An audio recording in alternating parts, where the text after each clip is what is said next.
கர்த்தருடைய பரிசுத்த நாமத்திற்கு ஸ்தோத்திரம் உண்டாவதாக. நம்ம 2 சாமுவேல் 14வது அதிகாரம் பார்த்துருக்குறோம். 14வது அதிகாரத்தில் என்ன அப்படின்னா, யோவாப் என்ன செய்கிறான், தன்னுடைய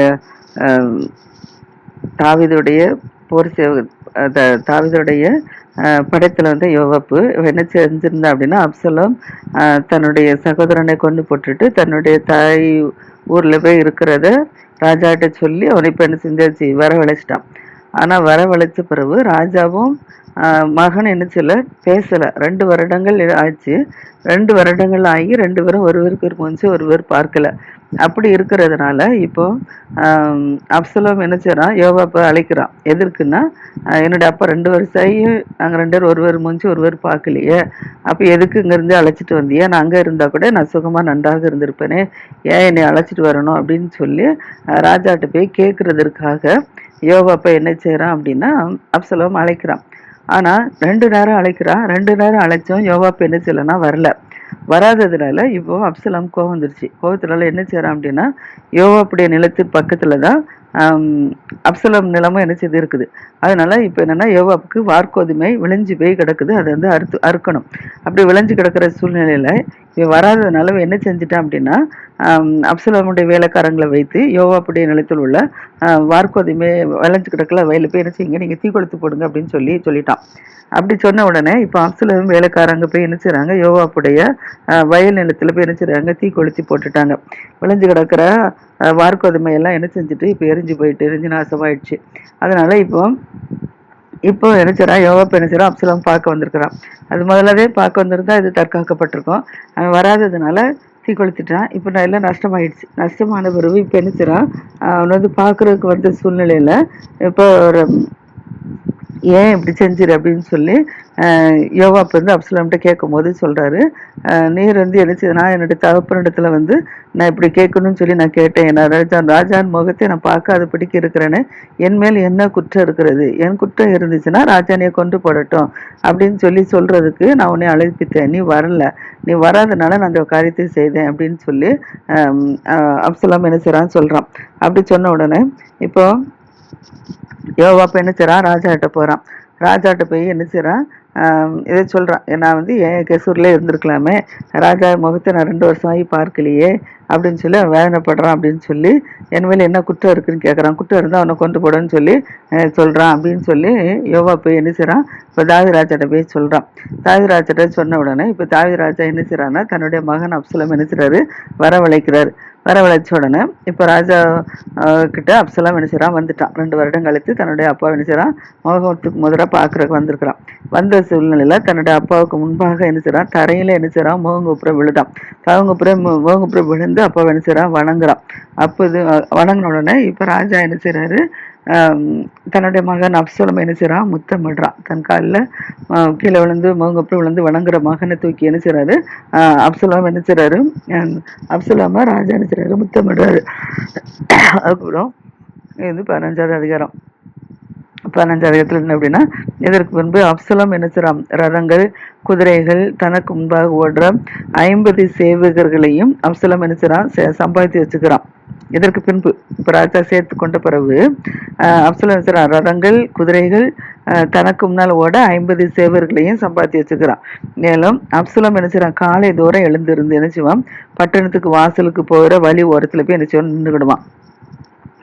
அதிகாலையிலே எழும்பி என்ன பட்டணத்துக்கு போற வாசல்ல வழி ஓரத்துல போய் என்ன நின்றுக்கிட்டு யாராவது ராஜாட்ட போய் வழக்கு இருக்கு அப்படின்னு சொல்லி நியாயத்துக்காக ராஜாட்ட வருவாங்கல்ல, அப்படிப்பட்டவங்களை என்ன செய்வான், வர்றபோது நீங்க அவங்கள கூப்பிட்டு, நீங்க எந்த ஊரு, உங்களுக்கு முதாடியான் என்ன செய்றீங்க, எதுக்காக அங்க வரீங்க, என்ன ஊரு, என்ன விசேஷம் அப்படின்னு சொல்லி கேட்பான்.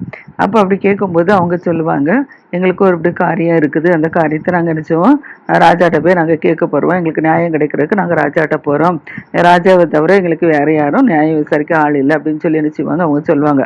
அப்படி சொல்றவங்கள பார்த்தோன்னே அப்சலோம் என்ன சொல்றான், வழக்கு இருக்கா, என்கிட்ட நீங்க வாங்க, நான் உங்களுக்கு என்ன செய்றேன், தீர்த்து வரேன், உங்களுக்கு நியாயம் செஞ்சு நான் தரேன் அப்படின்னு சொல்லி என்ன செய்றேன், என்கிட்ட வழக்கு ஆடுறவங்க எல்லாரும் என்கிட்ட அவங்களுக்கு எல்லாத்துக்கும் நல்லா இருக்கும் அப்படின்னு சொல்லிட்டு என்ன செய்வான், அவர்களெல்லாம் என்ன செய்வான், தான் என்ன செய்வான், வழக்கு விசாரிக்க ஆரம்பிச்சிடும், அவங்களுக்கு நியாயம் சொல்ல ஆரம்பிச்சிடும். அப்போ அப்படி சொன்ன உடனே இப்போ அவங்க வந்து என்ன செய்வாங்க, அவனை வணங்குறதுக்கு என்ன செய்வாங்க வருவாங்க. வணங்க வரும்போது அவன் என்ன செய்வான் அப்படின்னா, வணங்க வரும்போது அவன் தன் கையை நீட்டி என்ன செய்வான், அவனை தழுவி என்ன செய்வான், அவனை முத்தம் செஞ்சிருவான். இப்படியாக ஒவ்வொரு இஸ்ரவேலுடைய ஜனங்களை என்ன செய்யறான், இவர் கவர்ந்து கொள்ள ஆரம்பிச்சிட்டான். வழக்குக்கு வரவங்க, அப்பாட்ட வழக்குக்கு வரவங்களெல்லாம் தானா நியாயம் தீர்த்து அவனை கையை அவனை வணங்க வரும்போது அவங்கள என்ன செய்தான், கையை நீட்டி அவங்கள தழுவி முத்தம் செஞ்ச உடனே அப்போ ஒரு ராஜாவினுடைய மகன் நினைச்சிடறான், நம்மள தழுவி முத்தம் செய்றாங்கன்னு அவங்க மனசு இளங்கிரும்ல.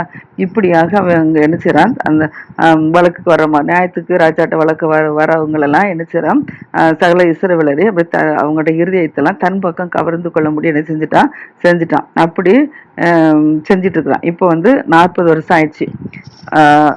40 வருஷம் ஆயிடுச்சு. இந்த சூழ்நிலையில இஸ்ரவேலர்கள்லாம் ராஜாட்ட வந்து நியாயத்திற்கு வர இஸ்ரவேலெல்லாம் என்ன செய்றான், அவருடைய இதயத்தை கவர்ந்து கொண்டதுனால இப்போ அவனுக்கு என்ன செஞ்சுட்டுனா, இப்போ நம்ம வந்து ராஜாவா ஆயிரணும், நம்ம அப்பா விட்டுட்டு, ஏன்னா அவங்கள்ட்ட சகோதரர்கள் 17 பேர் இருக்காங்களா, அதில் மற்றவங்க யாரெல்லாம் ஒருத்தர் இருந்துட்டா மித்தி 11 இருக்காங்க. அப்போ இவங்க யாரோ ராஜபதிக்கு வந்துடக்கூடாது, ஏற்கனவே சாலமன் தான் ராஜா வருவார்னு சொல்லி கர்த்தர் தீர்க்கதரிசனமா சொன்னது எல்லாத்துக்கும் தெரியும். அதனால நினைச்சிடறான், நம்ம ராஜாவா ஆயிரணும் அப்படின்னு சொல்லி அந்த சூழ்நிலை தான் இப்போ எல்லாருடைய இருதயத்தையும் என்ன செய்றான், கவர்ந்து வச்சிருக்கான். நியாயம் தீர்க்கிற மாதிரி வரவங்களெல்லாம் என்ன செய்றான், நியாயம் தீர்த்து அவங்கள அணைச்சி முத்தமிட்டு தன் பக்கம் கவர்ந்து இழுத்து வச்சிருக்கிறான். அதனால இப்போ 40 வருஷம் இப்படி செஞ்சுட்டு வந்ததுனால இப்போ அநேகரை என்ன செய்றாங்க, அவன் பக்கம் சாய்ந்து கொண்டு இருக்கிறாங்க. அதனால இவன் என்ன செய்றான்னா, நம்ம எப்படியாவது நம்ம ராஜாவா வந்துடணும், ஜனங்கள்லாம் நம்ம ராஜா வாழ்கன்னு சொல்லி நம்மளை வாழ்த்துட்டு அப்படின்னு சொல்லி நம்ம சகல ஜனங்களை நம்ம ராஜாவா தேர்ந்தெடுத்துட்டாங்க அப்படின்னு சொல்லி அந்த ஆசிரியர் இருந்தான். அதனால இப்ப என்ன செய்றான், அநேகரை தன் பக்கம் கவர்ந்து இழுத்தது நிமித்தமாக இப்ப என்ன செய்யறான் அப்படின்னா, ராஜாட்டவே எப்படி சொல்ல, நான் ராஜா வரேன்னு சொல்ல முடியாது. ராஜாவை இப்போ அவர் ராஜாபதியே இருக்கும்போது ராஜாவை அபிஷேகம் பண்ண முடியாது. அதனால அவன் என்ன செய்யறான் அப்படின்னா, தந்திரமா நான் வந்து என்ன செய்யறேன், நான் எருசலேமுக்கு நான் போயிட்டு வரேன் அப்படின்னு சொல்றான். ஏன்னா நான் எப்ரோன்ல இருக்கும்போது, ஏன்னா எப்ரோன்ல தான் நான் கர்த்தருக்கு வந்து ஒரு பொருத்தனை பண்ணினேன். அதனால நான் எப்ரோன்ல பொருத்தனை பண்ணது என்ன பண்ணினேன், அந்த பொருத்தனையை நான் செஞ்சுட்டு வரக்கு எனக்கு உத்தரவு கூடும் அப்படின்னு சொல்லி அப்சலோம் தன்னுடைய தகப்பனாகிய தாவீதுட்ட தந்திரமா என்ன செய்றான், கேட்குறான். நான் பொருத்தனை பண்ணினேன், அதை நிறைவேற்றணும், அதனால நான் எப்ரோனுக்கு போயிட்டு வரேன் அப்படின்னு சொல்றான். அப்போ அவன் சொன்னோடனே சொல்லிட்டு அவன் சொல்றான், நான் எப்ரோன்ல இருக்கிற சூழ்நிலை, நான் கெசூர்ல இருக்கிற போது நான் எருசலேமுக்கு திரும்பி வந்தா கர்த்தருக்கு நான் என்ன செய்வேன், ஆராதனை செய்வேன் அப்படின்னு சொல்லி நான் சீரியா தேசத்துல கெசூரில் குடியிருக்கும் போது என்ன செஞ்சுட்டேன், நான் ஒரு பொருத்தனை பண்ணியிருக்கிறேன். அந்த பிரகாரமாக கர்த்தர் என்ன செஞ்சாரு, என்னைய சமாதானத்துடன் இப்ப எருசலேமுக்கு குடியிருக்க வர வைத்துட்டாரு. அதனால நான் வந்து எரிச்சிறேன் எப்ரோன்ல போய் நான் கர்த்தருக்கு என்ன செய்றேன், நான் ஆராதனை செஞ்சுட்டு வரேன் அப்படின்னு சொல்றான். இப்ப கர்த்தருக்கு நான் பொருத்தனை பண்ணினே கர்த்தர் எனக்கு நிறைவேற்றிட்டாரு, நான் ஆராதனை செய்ய போறேன்னு சொல்லும் போது ராஜா தடுக்க முடியுமா, தடுக்க முடியாதுல்ல. அதனால ராஜா என்ன செஞ்சுட்டாரு, நீ போயிட்டு வான்னு சொல்லிட்டாரு. ஆனா இவன் இவ்வளவு தந்திரம் உள்ளவனா இருக்கிறது ராஜாக்கு தெரியல. அதனால என்ன செய்றாரு, சரி கர்த்தர் ஆராதிக்க தானே போறான், போகட்டும் அப்படின்னு சொல்லி ராஜா உத்தரவு கொடுத்துட்டாரு. இப்ப இவன் என்ன செஞ்சுட்டான் அப்படின்னா, ராஜா உத்தரவு கொடுத்தோடனே சமாதானத்துடன் என்ன செய்றான், எழுந்து நேரம் என்ன செய்றான், எப்ரோனுக்கு போறான். இப்போ எப்ரோனு போகும்போது அப்சலோம் இஸ்ரவேல் கோத்திரங்களுக்கு எல்லாம் எல்லா இடத்துக்கும், இஸ்ரேல் கோத்திரங்கள் 12 கோத்திரங்களுக்குலாம் எல்லா கோத்திரத்துக்கும் என்ன செய்றான், வேவுக்காரரை அனுப்புறான். வேவுக்காரரை அனுப்பி நீங்கள் என்ன செய்யுங்க, எக்காலை துணி கேட்கும்போது அப்சலோம் எப்ரோனில ராஜவானான்னு சொல்லுங்க அப்படின்னு சொல்லி வேவுக்காரங்களெல்லாம் 12 கோத்திரத்துக்கு என்ன செய்தான் அனுப்பிவிட்டுருக்கான். ஏன்னா தாவீது ராஜா முதலாவது தேசத்துலேருந்து வரும்போது எப்ரோன் தான் ராஜாவானாரு. இப்போ இவனும் இப்போ ராஜா சகல இஸ்ரேல் தேசத்துக்கு ராஜாவா இருக்கிறாரு. ஆனா இவன் என்ன செய்றானோ தந்திரமா எப்ரோன்ல முதலாவது அப்பா ராஜாவான மாதிரி நம்மளும் அங்க முதல்ல ராஜாவாயிடலாம் அப்படிங்கிறதுனால இவன் என்ன செய்றான், வேவுக்காரெல்லாம் 12 கோத்திரத்துக்கு அனுப்பி எக்கால சத்தத்தை கேட்கும்போது எப்ரோனில அப்சலோம் ராஜாவானான்னு சொல்லி இங்கெல்லாம் சொல்லுங்க அப்படின்னு சொல்லி எல்லாத்தையும் என்ன செய்றான், வேவுக்கார்ட்ட சொல்லி வச்சிருப்பான். அந்தபடியாக இப்போ என்ன செய்றாங்க, எருசலேம்ல இருந்து ஏன்னா இப்போ எருசலேம்ல இருந்து தான் என்ன எப்ரோனுக்கு போறான். அதனால எருசலேம்ல இருந்து 200 பேர் என்ன செய்றான், அப்சலோம் கூட கூட்டி கொண்டு போறான். அந்த 200 பேரும் வஞ்சகமின்றி அறியாமைனால போறாங்க. ஏன்னா இவன் இவ்வளவு தந்திரமா வைக்கிறாங்கிறதெல்லாம் அவங்களுக்கு தெரியாது. அதனால செய்றாங்க, வஞ்சகமா ராஜாமாக கூப்பிடுறாங்கிறதுனால வஞ்சகமின்றி அவங்க என்ன செய்றாங்க, அறியாமனால என்ன செய்றாங்க, அவன் பின்னால போறாங்க. இப்ப அப்சலோம் என்ன செய்றான், அந்த எப்ரோன்ல போய் என்ன செய்றான், பலி செலுத்தும் போது தாவீதுக்கு ஆலோசனைக்காரன் யாரு, அகிதோப்பேல் இருக்கிறான். இந்த அகிதோப்பேல் என்னும் அவனுக்கு வந்து கீலோனியன், அகிதோப்பேல் என்னும் கீலோனியனையும் அவன் ஊராகிய கீலோவிலிருந்து வரவழைக்கிறான். அகிதோப்பேல் கீலோ இந்த ஊர்ல சேர்ந்தவன். அந்த கீலோ ஊர்ல சேர்ந்த அகிதோப்பேலையும் தாவீதுக்கு ஆலோசனைக்காரர் இருந்த அகிதோப்பேலை இப்போ என்ன செய்றான், ஆலோசனை கொடுக்கறதுக்காக அப்சலோம் தன் பக்கம் கூட்டிட்டு போறான். ஏன்னா கூட்டிட்டு போயிட்டா அப்பாவுக்கு ஆலோசனை கொடுக்க ஆள் இல்லை அப்படிங்கிறதுனால என்ன செய்றான், வஞ்சகமா என்ன செய்றான், அந்த அகிதோப்பேலை என்ன செய்றான், கீழவனுக்கு ஆள் அனுப்பி அங்கிருந்து வர வைத்து அவனை என்ன செய்றான், கூட்டி கொண்டுட்டு போயிட்டான். அப்படியே என்ன செய்றாங்க, கட்டுப்பாடு பழத்து அப்சலோம் இடத்துல என்ன செய்றாங்க, திரளான ஜனங்கள் கூட்டிட்டாங்க. ஏன்னா அகிதோப்பேல் வந்தோன்னா அவனோட என்ன செய்றாங்க, அவனோட உள்ள ஜனங்கள்லாம் நிறைய பேர் என்ன செய்றாங்க, அவனோட சேர்ந்து கூட்டிக்கொண்டாங்க. இப்போ எல்லாரும் சேர்ந்து என்ன செய்றாங்க, எப்ரோனுக்கு போயிருக்காங்க.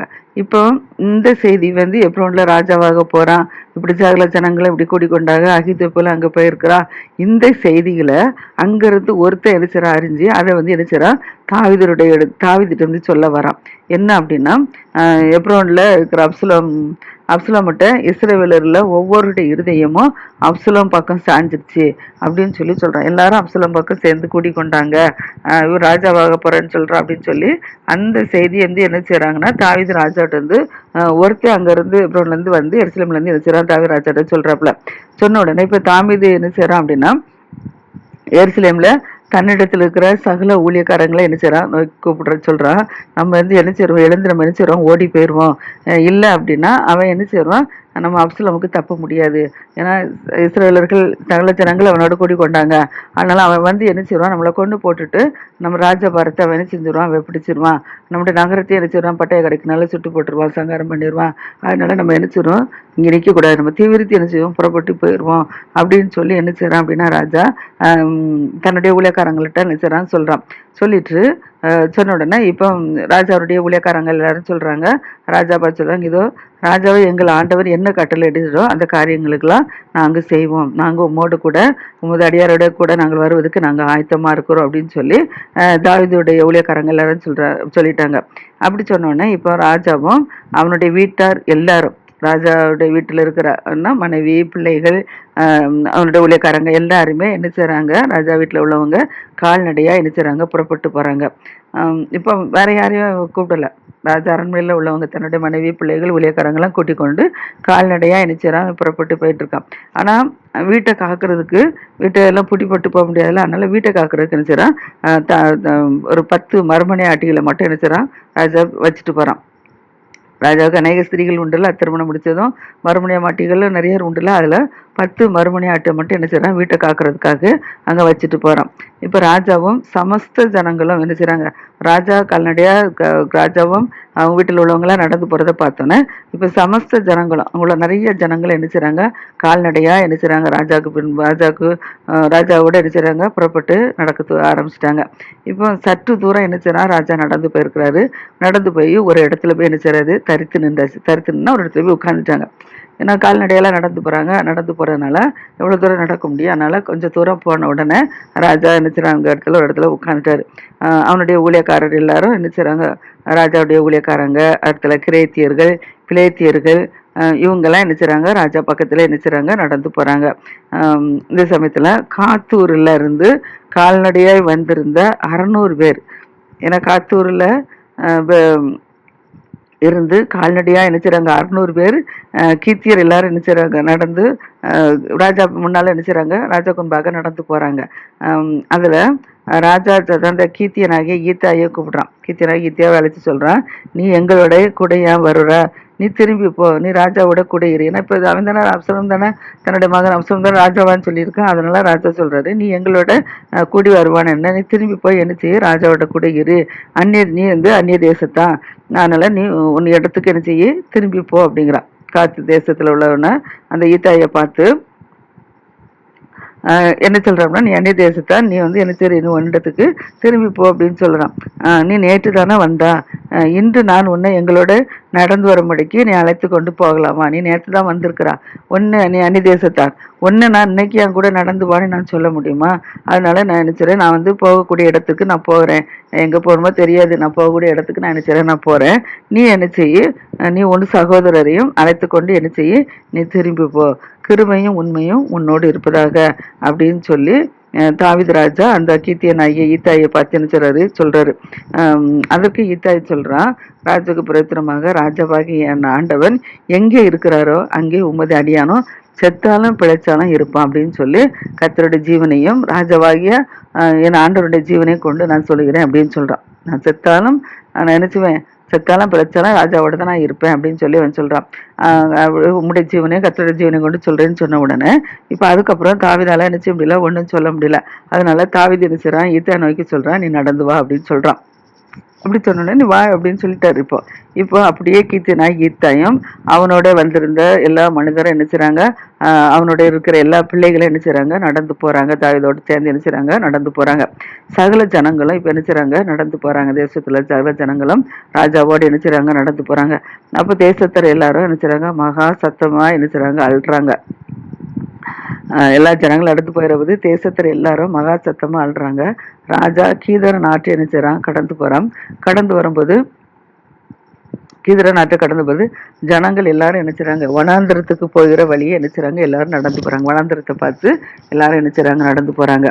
அந்த சூழ்நிலையில சாதோக்குன்னா கர்த்தர் தேவனுடைய உடன்படிக்கை பெட்டியை வைக்கிற லேவியர்கள், அவங்க ஆசாரியர்கள். அதனால சாதோக்கும் தேவனுடைய உடன்படிக்கை பெட்டியை என்ன செய்றாங்க, அவனோட கூட இருந்து சுமக்கிற சகல லேவியரும் வந்து தேவனுடைய பெட்டியை என்ன செய்றாங்க, அங்க வைக்கிறாங்க. இப்ப ராஜாவோட என்ன செய்றாங்க, இவங்களும் தேவனுடைய உடன்படிக்கை பெட்டி தூக்கிட்டு வந்துட்டாங்க. ஆசாரியர்களும் ஆசாரியர்கள் லேவியர்களும் ராஜா கூட போகணும்னு சொல்லிட்டு உடன்படிக்கை பெட்டியை எடுத்துட்டு என்ன செய்றாங்க, வந்துட்டாங்க. அப்ப ஜனங்கள் எல்லாரும் நகரத்திலிருந்து கடந்து தீரும் மட்டும் அபியத்தார் என்ன செய்றான், திரும்பி போயிருந்தான். இப்ப நகரத்தை விட்டு எல்லாரும் கடந்து வெளியில வந்திருக்காங்க. எருசலேம் நகரத்தை விட்டு கடந்து எல்லாரும் என்ன செஞ்சிருக்கிறாங்க, வெளியில வந்திருக்காங்க. அதில் சாதோக்கும் என்ன செய்யற உடன்படிக்கை பெட்டியை கொண்டு வந்திருக்காங்க, லேவியர்களும் வந்திருக்கிறாங்க. இப்போ அந்த நகரத்தை விட்டு கடந்து வந்த சூழ்நிலையில இப்ப ராஜா சாதோக்கு நோக்கி சொல்றான், தேவனுடைய பெட்டி நீ என்ன செஞ்சிரு, நகரத்துக்கு திரும்பி கொண்டு போயிரு அப்படின்னு சொல்றான். தேவனுடைய பெட்டியை நகரத்துக்கு கொண்டு போ, கர்த்தருடைய கண்களில் எனக்கு கிருபை கிடைச்சதானா நான் திரும்ப என்ன செய்வேன், அந்த கர்த்தருடைய வாசஸ்தலத்தையும் நான் பார்க்கறதுக்கு என்ன செய்வேன், நாங்கள் கர்த்தர் என்னை திரும்பி வர பண்ணுனா நான் வந்து என்ன செய்றேன், நான் பார்க்கறதுக்கு வரேன். கர்த்தர் என் மேல் பிரியமா இருந்தா இருப்பாரானால் நான் என்ன செய்றேன், நான் இங்க இருக்கிறேன். கர்த்தர் தம்முடைய பார்வைக்கு நலமானபடி எனக்கு என்ன செய்வார் அப்படின்னு சொல்றான். பின்பு ராஜா ஆசாரியனாகி சாதோக்கு நோக்கி சொல்றான், நீ ஞான திருஷ்டிக்காரன் அல்லவா அப்படிங்கிறான். இப்போ சாதாவுக்கு பார்த்து சொல்லிட்டு அடுத்தல ராஜா அபியத்தாரை பார்த்து சொல்லிட்டு அடுத்தல சாதாக்கு நோக்கி சொல்ற, நீ ஞான திருஷ்டிக்காரன்ல, நீ சமாதானத்தோட நீனும் என்ன செய்ய, நகரத்துக்கு திரும்பு அப்படிங்கிறப்பல. நீ நினைச்சது, நீ நகரத்துக்கு திரும்பு. நீ உன் மகன் அகிமாசும் அபியத்தாரின் மகன் யோனத்தான் மையம் உங்கள் குமாரர் 2 பேரும் உங்களோட கூட திரும்பி போகட்டும். நீங்க 2 பேரும் அங்க போங்க, உங்களோட உங்க குமாரர்கள் 2 பேரும் என்ன செய்யுங்க, திரும்ப நீங்க நகரத்துக்கு போங்க அப்படின்னு சொல்றாப்புல. ஏன்னா நீங்க நகரத்துல போய் இருந்துட்டு அங்க என்னென்ன நடக்குங்கிறத நீங்க என்ன செய்யுங்க, அந்த செய்திகளை எனக்கு என்ன செய்யுங்க, நீங்க வனாந்திரத்துல நீங்க எங்களுக்கு சொல்லுங்கிறார். அதனால எனக்கு அறிவிக்கிறதுக்கு உங்களிடத்துல செய்தி வரும் மட்டும் நான் வனாந்திரத்து வெளியில தரித்திருப்பேன். அங்க என்ன நடக்கு, நகரத்துக்குள்ள என்ன நடக்குங்கிற செய்தி உங்கள்கிட்ட இருந்து வர்ற வரைக்கும் நான் என்ன செய்வேன், நான் வந்து வனாந்திரத்துல வெளியில என்ன செய்வேன், நான் தரித்திருப்பேன் அப்படின்னு சொல்லி அவங்கள என்ன செஞ்சிடும், உடன்படிக்கையை பெட்டியை கொண்டுகிட்டு நீங்க நேர நகரத்துக்கு நகரமாக எருசலேமுக்கு திரும்பி போங்க அப்படின்னு சொல்லி என்ன செய்யறாங்க, அனுப்பி விட்டுட்டான். அப்படியே சாதோக்கும் அபியத்தாரும் தேவனுடைய பெட்டி என்ன செய்றாங்க, எருசலேமுக்கு திரும்ப கொண்டு போய் என்ன செய்றாங்க, அவங்க உடன்படிக்கை பெட்டி ஆசாரிய கூடத்துல வச்சுட்டு இவங்களாம் என்ன செய்றாங்க, அங்கே என்ன செய்றாங்க, அவங்க இருக்கிற வேண்டிய ஸ்தானத்துல அவங்கள என்ன செய்ய இருந்துட்டாங்க. இப்ப தாவீது என்ன செய்றான், தன்னுடைய முகத்தை மூடி வெறுங்காலால் நடந்து அழுது கொண்டு என்ன செய்றான், ஒலிவ மலையில போய் ஏறுறான். இப்போ உடன்படிக்கை பெட்டியில அனுப்பியாச்சு, இப்படி மகனை பிடிச்சாரானே அப்படின்னு சொல்லிட்டு அதை என்ன செய்றான், இப்போ ஒளிமுக வாசலுக்கு முகத்தை மூடி வெறுங்காலால் நடந்து போறான். செருப்பு கூட போடாதபடிக்கு அழுது கொண்டே என்ன செய்றான், ஒளிவு மலையில என்ன செய்றான், ஏறி போறான். இப்போ அவனோட இந்த சகல ஜனங்களும் முகத்தை மூடி அழுது கொண்டே என்ன செய்றாங்க, தாவீதுக்கு முன்ன பின்னால எல்லாரும் என்ன செய்றாங்க, ஏறி போறாங்க. இப்போ அப்சலோம் என்ன செய்றான், கட்டுப்பாடு பண்ணினவுடன் அகிதோப்பேலும் சேர்ந்திருக்கிறான் அப்படிங்கிற செய்தி தாவீதுக்கு அறிவிக்கப்படுது. தாவீதுக்கு அறிவிக்கப்பட்ட உடனே இப்போ தாவீது என்ன செய்றான், அந்த கர்த்தாவே அகிதோப்பின் ஆலோசனையை பைத்தியமாக்கி விடுறாங்க அப்படிங்கிறான். அகிதோப்பின் ஆலோசனையை பைத்தியமாக்கி போட்டுருவாங்க அப்படின்னு சொல்றேன். ஏன்னா அகிதோப்பு நல்ல ஆலோசனை கொடுக்குறவன், அதனால அவன் ஆலோசனை பைத்தியமாக்கி விடுவாங்கன்னு சொல்லி தாவீது சொல்லி கர்த்தர்ட்ட ஜெபிக்கிறான். அதுக்கப்புறம் இப்ப தாவீது என்ன செய்றான்னா, அந்த ஒலிவ மலை உச்சிக்கு என்ன செய்றான், ஏறி போயிட்டது. ஒலிவ மலை உச்சிக்கு ஏறி போன உடனே அங்கே கர்த்தர் என்ன செய்றாரு, பணிந்து கொள்றாரு. ஏன்னா தாவீது எப்பவுமே கர்த்தரை பணிந்து கொள்றாருல்ல, அதனால அந்த ஒலிவ மலை உச்சியில போய் கர்த்தரை என்ன செய்றான், பணிந்து கொள்றான். இந்த சூழ்நிலை அர்க்கியனாகிய ஊசாய் என்ன செய்றான், இப்ப அவனும் என்ன செய்றான், தாவீது ராஜா ஒலிமலைக்கு வந்திருக்கிறத செய்தி கேள்விப்பட்டு அவனும் என்ன செய்றான், ஒலிமலைக்கு வந்திருக்கிறான். அவனும் தன்னுடைய வஸ்திரங்களை கிழித்து கொண்டு தலை மேல புழுதியை போட்டுக்கொண்டு ராஜாவுக்கு முன்பாக என்ன செய்றான், எதிர்கொண்டு வரான். வந்தோடனே தாவீது அவனை பார்த்து சொல்றார், நீனும் என்னோட கூட நடந்து வந்தா எனக்கு நீ பாரமா இருப்பா, அதனால நீ என்ன செஞ்சிரு, நீ நகரத்துக்கு என்ன செஞ்சிரு, நீ திரும்பி போ, நீ போய் என்ன செய்ய அப்சலோம் ராஜாட்ட போய் நீ இருந்துக்கோ அப்படின்னு சொல்றான். அப்ப இவன் சொல்றான், போக மாட்டேன்னு சொல்றான். ஆனா அவரு என்ன ராஜா என்ன சொல்றாருன்னா, நீ என்ன செய்ய, நகரத்துக்கு திரும்பி போ, போய் ராஜாவை நானும் என்ன செய்ய உங்களுடைய ஊழியக்காரனா இருப்பேன்னு சொல்லி நீ என் மகனோட என்ன செஞ்சுக்கோ, சேர்ந்துக்கோ அப்படின்னு சொல்றாரு. உடனே அங்க போய் என்ன செய்ய, நீ அகிதோப்பின் ஆலோசனை என்ன செஞ்சிரு, அபத்தமாக்கி போட்டுரு அப்படின்னு சொல்றாரு. ஏன்னா அவன் நல்ல ஆலோசனை கொடுக்குறவன்ல, அதனால நீ அங்க என் மகனோட சேர்ந்துக்கிட்டு நீ என்ன செஞ்சிரு, அகிதோப்பின் ஆலோசனை அபத்தம் பண்ணி போட்டுரு அப்படின்னு சொல்றாரு. உடனே அப்புறம் சொல்றாரு, சாதோக்கும் அபியத்தாரும் என்ன செய்றாங்க, சாதோக் அபியத்தார் ஆசாரியர்களும் என்ன செய்றாங்க, அங்கதான் இருக்கிறாங்க. அதனால நீ என்ன செய்ற, நீ அங்க போய் இருந்துட்டு ராஜாவோட அரண்மனையில என்ன செய்திகள் நடக்குதோ அந்த செய்தி என்ன நீங்களாம் கேள்விப்படுறீங்களோ அந்த செய்தி நீங்க என்ன செய்யுங்க, சாதோக்கு அபியத்தார் என்ன ஆசாரியர்களுக்கு நீ என்ன செஞ்சிரு, அறிவிச்சிரு. அந்த நம்ம அரண்மனையில் என்னென்ன செய்திகள் நடக்கும் ராஜா வீட்டில், அந்த செய்திகளை நீ சாதோக்குக்கும் அபியத்தாரு ஆசாரியர்களுக்கு நீ அதை அறிவிச்சிரு. அங்கே அவங்க என்ன செய்றாங்க, அங்கே அவர்களுடைய மகன் சாதோக்குடைய மகன் அகிமாஸ் இருக்கிறான், அபியத்தாரின் மகன் யோனத்தான் 2 பேரும் அங்கே இருக்கிறாங்க. அதனால அவங்க 2 குமாரர்களுக்கு அவங்க 2 பேரும் ஆசாரியர்கள் என்ன செஞ்சிருவாங்க, செய்திகளை அறிவிச்சிருவாங்க. செய்திகளை அறிவிச்சோன்னா அவங்க 2 பேரும் என்ன செய்வாங்க, அரண்மனையில் நடக்கிற செய்திகளெல்லாம் வந்து என்ன செய்வாங்க, என்னிடத்துல வந்து சொல்லுவாங்க. அதனால நீ என்ன செஞ்சிரு, நேரே நீ அங்கே போயிரு அப்படின்னு சொல்றாரு. அதன்படியாக இப்போ என்ன செய்றான், அங்கே போய் நியூஸுக்கெல்லாம் ஆசாரிட்டு சொல்லணும், ஆசாரிக்கு சேர்த்து சொன்னோடனே இப்போ தாவீதின் சிநேகிதனா ஊசா என்ன செய்றான், இப்போ நகரத்துக்கு வந்துட்டான். நகரத்துக்கு வந்து அப்சலோமோட என்ன செய்றான், எருசலேமில் குடியிருக்கிறான். சரி, அதுக்கப்புறம் என்ன நடந்துச்சு நாளைக்கு பார்ப்போம். கர்த்தர் வந்து ஆசிரியப்பராக. ஆமென்.